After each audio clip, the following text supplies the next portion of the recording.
가이사랴의 고넬료가 가이사랴에서 50km 떨어져 있는 요빠에 체류 중인 베드로를 청하기 위해서 세 사람을 보낸 날의 이튿날의 이튿날의 이튿날, 그러니까 나흘째 되는 날, 마침내 베드로가 고넬료의 집에 당도했습니다. 그때 고넬료는 자기 집에 자기 친척과 친구들까지 불러 모아놓고 베드로를 기다리고 있었습니다. 언제 베드로가 도착할지 알 수도 없는 상황 속에서 고넬료가 자기의 친척과 친구들까지 이미 불러 모아놓고 베드로를 기다리고 있었다고 하는 것이 무엇을 의미하는지에 대해서는 지난 시간에 우리 함께 상세하게 생각해 보았습니다. 고넬료가 베드로가 도착하기도 전에 친척과 친구들까지 불러 모아놓고 기다릴 정도로 베드로를 기다리고 있었다면, 그가 베드로에게 세 사람을 보낸 날부터 베드로가 가이사랴에 도착하기까지 그 나흘 동안 고넬료가 얼마나 간절한 마음으로 베드로를 기다렸을는지, 그리고 베드로를 만나는 순간에 고넬료의 기쁨이 얼마나 컸을는지는 우리가 능히 짐작할 수 있습니다. 고넬료는 베드로를 보자마자 어떤 행동을 취했었는지 본문 25절이 이렇게 밝혀주고 있습니다. 마침 베드로가 들어올 때에 고넬료가 맞아 발 앞에 엎드려 절하니, 고넬료는 베드로를 보자마자 베드로 발 앞에 엎드려서 베드로에게 절을 했습니다. 헬라어 원문에 사용된 동사 프로스퀴네오는 노예가 땅바닥에 바짝 엎드려서 주인의 발에 입 맞추는 행동을 표시하는 단어로서 2000년 전 당시 사람들에 의해서 하나님을 경배하는 의미로도 사용되던 단어였습니다. 고넬료는 당시 로마 제국의 백부장이었습니다. 고넬료는 노예가 아니었다는 말입니다. 따라서 베드로를 처음 만난 고넬료가 당시 인사법에 따라서 베드로를 포옹하든가 혹은 베드로에게 입 맞추기만 해도 될 일이었습니다. 그런데 고넬료는 베드로의 발 앞에 엎드려서 베드로에게 절을 했습니다. 그것은 고넬료가 베드로를 사람이 아니라 마치 하나님과 같은 신적 존재로 간주하고 있었음을 의미합니다. 2000년 전 로마 제국의 사람들은 인간인 로마 황제를 신으로 숭배해야만 했습니다. 도시마다 황제를 경배하는 황제의 신전이 있었습니다. 따라서 2000년 전 로마 제국의 사람들에게는 인간을 신으로 경배하는 일이 조금도 생소한 일이 아니었습니다. 더욱이 고넬료가 베드로를 청했던 것은 자기 임의에 의해서가 아니라 하나님의 명령을 쫓아서였습니다. 기도하는 가운데 환상 속에 나타난 천사를 통해서 베드로를 청하라는 하나님의 명령을 들었던 것입니다. 그때까지 고넬료는 이 세상에 베드로라는 사람이 존재하고 있는지, 존재하고 있다면 그가 어디에 머물고 있는지 아무것도 알지 못했습니다. 그런데 하나님께서는 고넬료에게 베드로가 가이사랴에서 50km 떨어져 있는 요빠의 바닷가에 위치한 무두장이 시몬의 집에 유숙하고 있다는 사실을 정확하게 일러주셨습니다. 그리고 바로 그 베드로가 지금 고넬료 앞에 직접 서 있습니다. 그것은 하나님께서 고넬료에게 말씀하신 모든 말씀이 정확한 사실이었음을 의미하는 것이었습니다. 따라서 고넬료는 베드로의 발 앞에 엎드려 베드로를 경배할 수밖에 없었습니다. 그런 베드로라면 그는 사람이 아니라 하나님과 같은 신적 존재임이 분명하다고 여겼기 때문입니다. 이와 같은 고넬료의 행동에 대해서 베드로가 보여주었던 반응은 본문 26절이 밝혀주고 있습니다. 베드로가 일으켜 이르되 일어서라 나도 사람이라 하고. 베드로가 어떤 인물이었습니까? 베드로는 2000년 전 갈릴리의 어부였습니다. 배운 것도 가진 것도 전무한 비천한 인간에 지나지 않았습니다. 그 보잘것없는 비천한 베드로가 주님의 부르심을 받고 주님의 사도가 되었습니다. 그의 설교에 하루에 무려 3,000명이 회개했고 그가 손을 잡자 선천성 안전뱅이가 일어났으며 그의 말 한마디에 중풍병자가 치유되었을 뿐만 아니라 그의 기도로 죽은 사람이 살아나기도 했습니다. 그렇다면 그 사실을 현장에서 목격하거나 전해 들은 사람들이 모두 베드로를 하나님처럼 떠받들려 하지 않았겠습니까? 그렇다면 배운 것도 없고 가진 것도 없고 비천하기만 했던 베드로로서는 마치 자신이 신적 존재라도 된 것과 같은 착각에 얼마나 빠지기 쉬운 여건에 처해 있는 것입니까? 그런데도 베드로는 자기 착각에 빠지지 않았습니다. 베드로는 자기 발 앞에 엎드려 절하는 고넬료를 황급히 만류하면서 일어서라 나도 사람이라고 고넬료에게 말했습니다. 사본에 따라서는 이때 베드로가 한 말을 무슨 일을 하는 거냐? 나도 너와 같은 사람이라고 기록한 사본들도 있습니다. 그 정도로 베드로는 자신을 신적 존재로 경배하려는 고넬료를 완강하게 만류했고 자신이 사람이라는 사실을 강조했습니다. 이유는 간단했습니다. 바로 그것이 사실이었기 때문입니다. 우리는 베드로의 이와 같은 모습을 사도 바울에게서도 찾아볼 수 있습니다. 사도 바울이 바나바와 함께 루스드라에 갔을 때 베드로에 의해서 날 때부터 안전뱅이였던 사람이 일어서는 역사가 나타났습니다. 그 현장을 목격했던 루스드라 주민들이 곧 그곳에 있는 바울과 바나바를 신으로 간주했습니다. 신이 아니고서는 그런 역사가 일어날 수 없다고 단정했던 것입니다.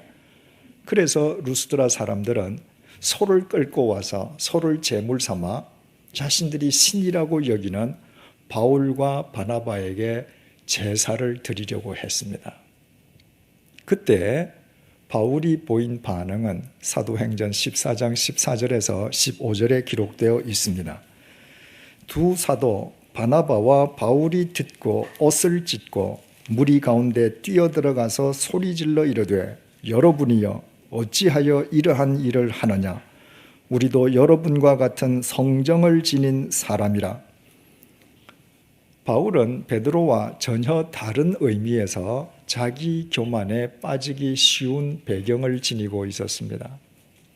바울은 이스라엘 역사상 최초의 왕을 배출한 베냐민 지파였고 종교적으로 가장 큰 우월감을 지니고 있는 바리새파에 속해 있었고 이스라엘 최고의 율법 선생인 가말리엘의 제자였고 더욱이 당시 로마 제국의 시민권을 보유하고 있었습니다.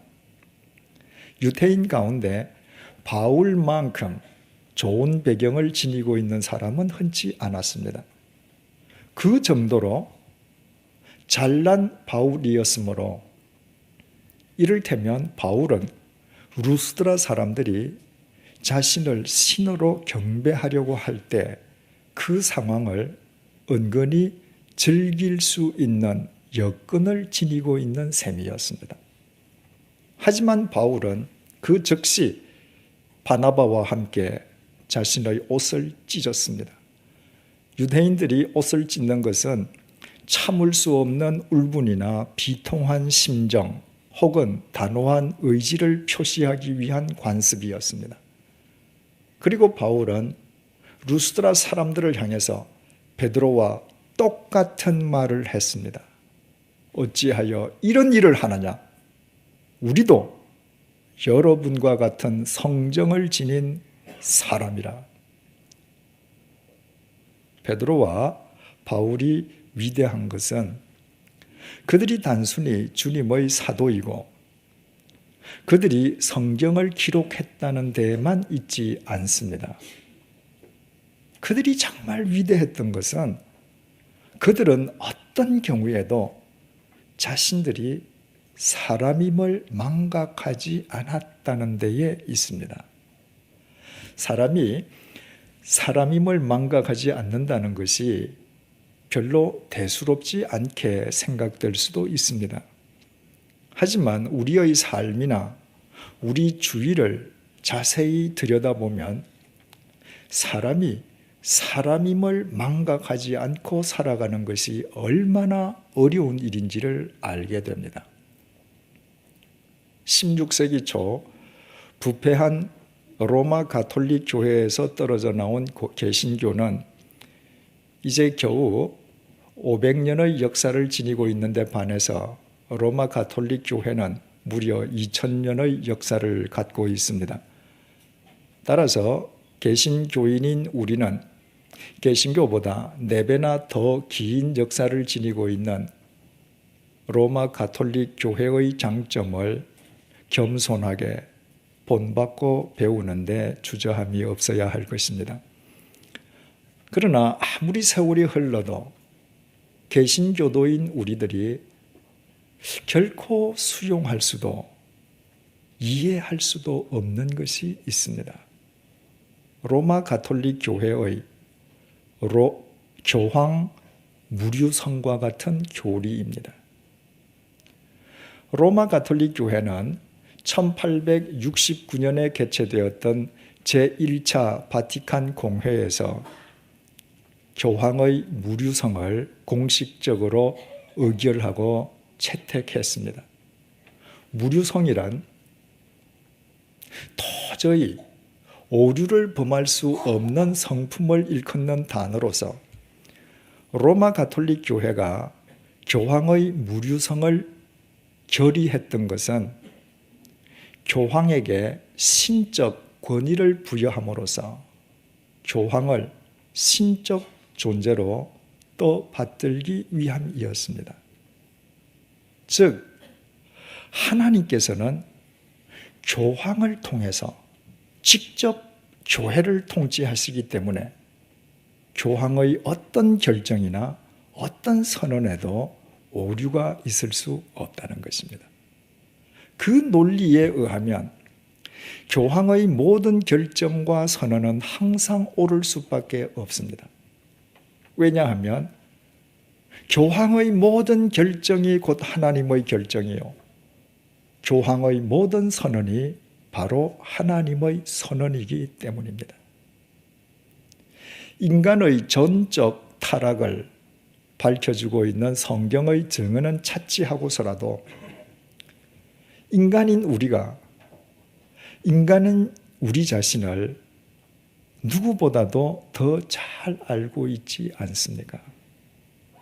우리가 얼마나 추하고 얼마나 흉측하고 얼마나 역겨운 존재인지 말입니다. 오죽하면 우리 자신이 우리 자신을 미워할 때가 있겠습니까? 그뿐만 아니라 인간인 우리 자신이 얼마나 불완전하고 미숙한 존재인지도 잘 알고 있습니다. 그때는 그것이 반드시 옳다고 확신했는데 세월이 지나놓고 보니 그게 아닌 경우가 어디 한두 번이 아니었지 않습니까? 그런데도 어느 특정 인간의 결정이나 선언이 시간과 공간을 초월해서 항상 옳을 뿐만 아니라 그 사람의 모든 생각이 하나님의 생각과 정확하게 일치하고 하나님 아버지께서 그 한 사람만을 통해서 당신의 뜻을 드러내신다면 그 사람은 사람이 아니라 신이지 않겠습니까? 죄인인 인간에게 대체 어떻게 그런 일이 가능할 수 있겠습니까? 그런데도 로마 가톨릭 교회는 교황 무류성의 교리를 갖고 있고 가톨릭 교인들은 그것을 사실로 믿고 있습니다. 가톨릭 교인에게 교황은 사람이 아니라 하나님과 같은 신적 존재인 것입니다. 교황 자신도 자신이 사람이 아니라 하나님과 같은 신적 존재라고 스스로 믿고 있음이 분명합니다. 그렇지 않고서야 계명천지인 21세기에 이르기까지 예수 그리스도의 종으로서 인간을 섬기는 역할을 표방하는 그분이 아무 거리낌 없이 밤낮으로 제왕의 옷을 입고 다닐 수는 없을 것입니다. 그러나 교황이 로마 가톨릭 교회에만 있는 것은 결코 아닙니다. 몇 해 전에 한국을 대표하는 대형 교회에서 큰 무리가 빚어졌습니다. 그 교회 일부 장로들이 헌금의 투명성과 교회 개혁을 요구하는 건의서를 담임 목사에게 제출했는데 교회에서 그 장로들을 아예 제명하고 출교시켜 버린 것입니다. 그 사건이 사회에 알려지면서 여론이 악화되자 그 교회는 교회의 입장을 설명하는 해명서를 발표했는데 그 해명서의 핵심은 세 가지였습니다. 첫째, 교회는 하나님께서 주인이시므로 신성 불가침이다. 둘째, 교회는 하나님으로부터 통치권을 위임받은 담임 목사의 관장하에 있다. 셋째, 그러므로 담임 목사의 뜻에 역행하는 자는 하나님 나라의 확장을 방해하는 사탄의 세력이다. 이 해명서는 교회의 주인이신 하나님과 하나님으로부터 소위 교회 통치의 위임을 받았다는 담임 목사를 동일 선상에 올려두고 있습니다. 이 해명서에 의하면 하나님과 담임 목사가 구별되지 않는 것입니다. 교회는 민주주의가 아니라 신본주의를 추구하는 신앙 공동체입니다. 교회는 절대 다수의 인간의 뜻을 쫓는 것이 아니라 오직 한 분이신 하나님의 뜻을 쫓는 믿음의 단체이기 때문입니다. 그러나 아무리 세월이 흘러가도 언제나 오직 담임 목사 한 사람을 통해서만 하나님의 뜻이 드러나고 담임 목사를 제외한 교인을 통해서는 하나님의 뜻이 결코 이루어질 수 없다면 그 담임 목사 역시 또 다른 교황이요 신일 수밖에 없습니다.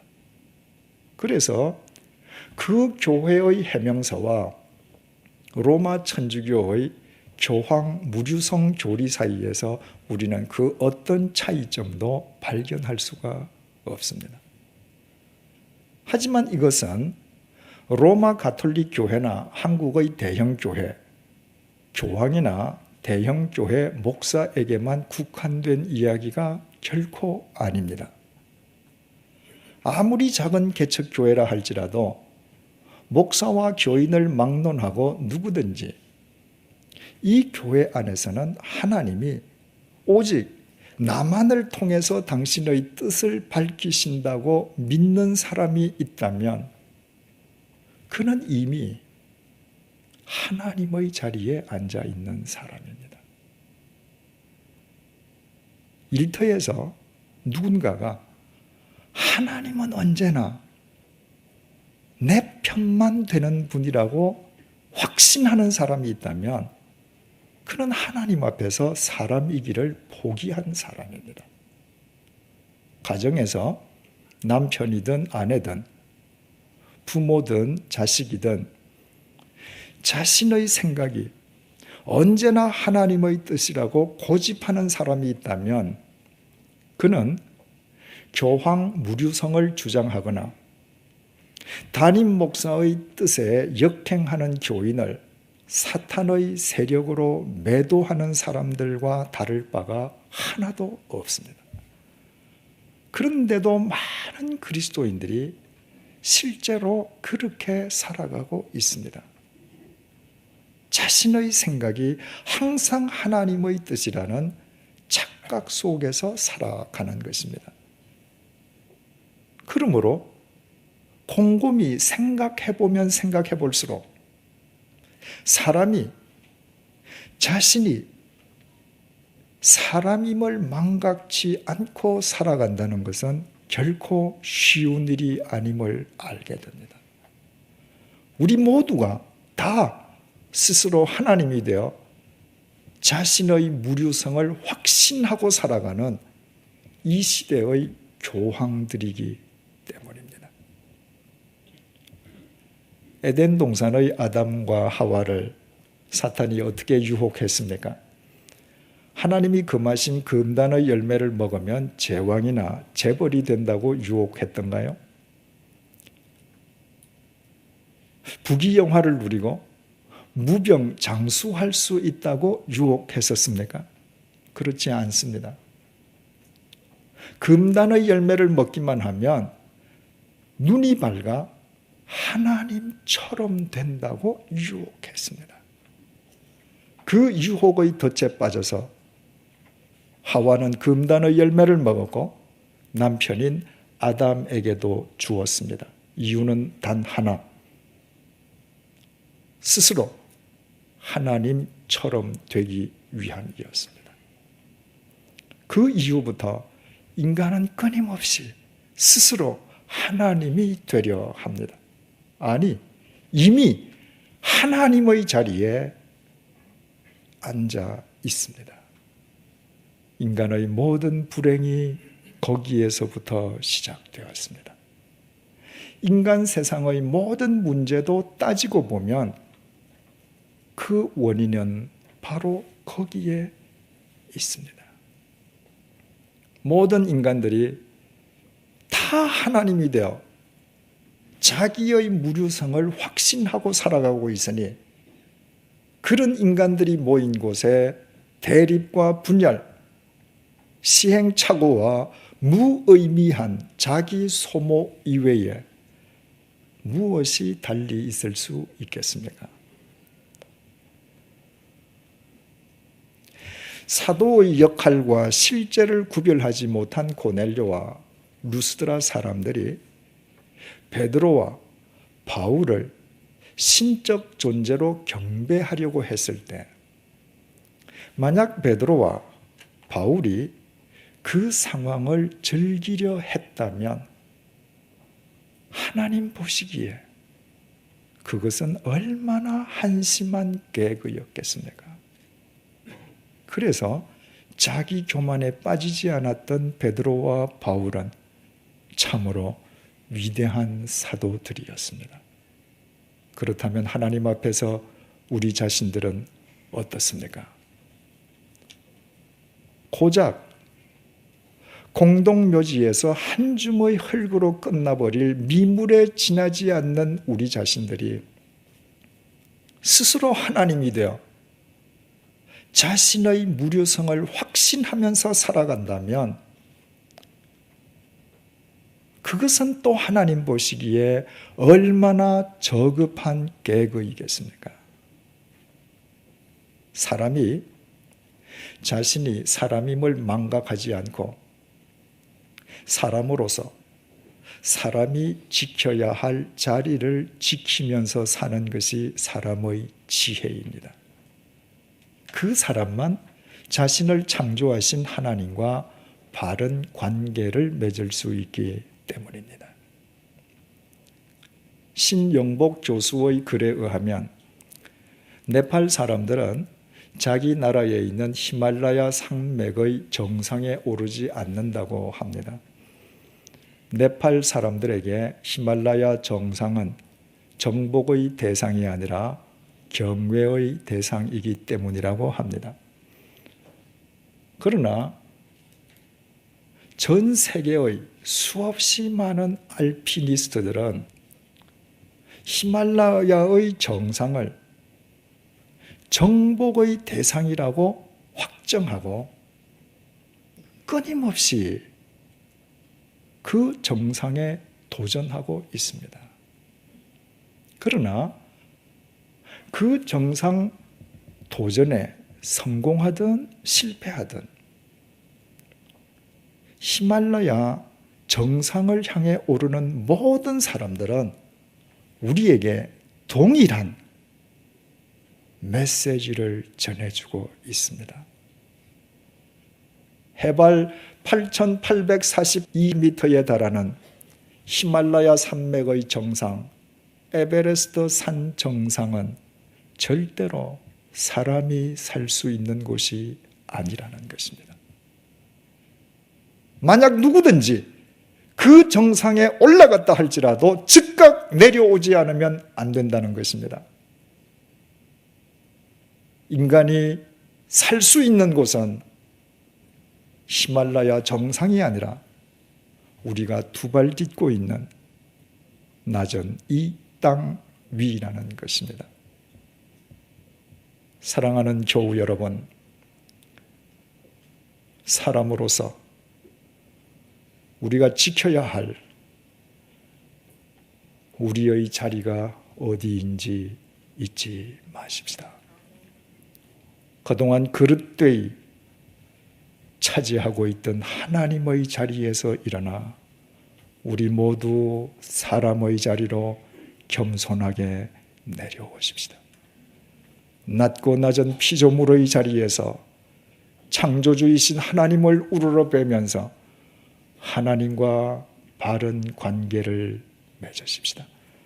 하나님의 이름을 빙자하여 나의 삶을 높이는 것이 아니라 우리의 온 삶으로 영원하신 하나님만 더 높이십시다. 그때 우리의 삶은 하나님 앞에서 더 이상 유치하거나 한심한 개그가 아니라 영원한 진리와 생명의 모판이 될 것입니다. 하나님께서는 사람을 창조하셨고 자신이 사람임을 아는 사람만 통해서 역사하시기 때문입니다. 기도하시겠습니다. 하나님께서 오늘 주신 본문의 말씀을 통하여 그동안 하나님의 자리에 앉아있던 우리의 삶이 하나님 보시기에 유치하고도 한심한 개그에 지나지 않았음을 깨닫게 해주셔서 진심으로 감사합니다. 언제 어디서나 자신이 하나님의 피조물이요 사람임을 잊지 않는 것이 지혜이며 그 지혜로부터 창조주이신 하나님과 바른 관계가 시작됨을 잊지 말게 도와주옵소서. 하나님께서는 우리를 사람으로 만드셨고 자신이 사람인 줄 아는 사람을 통해서만 역사하신다는 사실을 늘 기억하게 하옵소서. 이제 우리 모두 가정과 일터에서는 말할 것도 없고 교회와 사회 속에서도 하나님의 자리에서부터 사람의 자리로 겸손하게 내려오게 하옵소서. 나 홀로 하나님을 소유하고 있다는 착각으로부터 벗어나도록 도와주옵소서. 나의 뜻이 곧 하나님의 뜻이 아니요 하나님의 뜻 앞에서 나의 뜻은 언제나 부인되어야 함을 깨닫게 하옵소서. 더 이상 하나님의 이름을 빙자하여 고작 공동묘지에서 한 줌의 흙으로 끝나버릴 나 자신을 높이려는 어리석음을 범치 않게 하옵소서. 오직 나의 삶으로 영원하신 삼위일체 하나님만 더 높이게 하옵소서. 그리하여 어떤 상황 속에서도 자신이 사람임을 잊지 않았던 베드로와 바울이 인류의 역사를 새롭게 하는 하나님의 도구로 쓰임받았던 것처럼 언제나 하나님의 피조물인 사람으로 살아가는 우리를 통해 우리의 가정과 일터와 교회 속에 이 시대의 역사 속에 하나님의 뜻이 날마다 이루어지게 하옵소서. 예수님의 이름으로 기도드립니다. 아멘.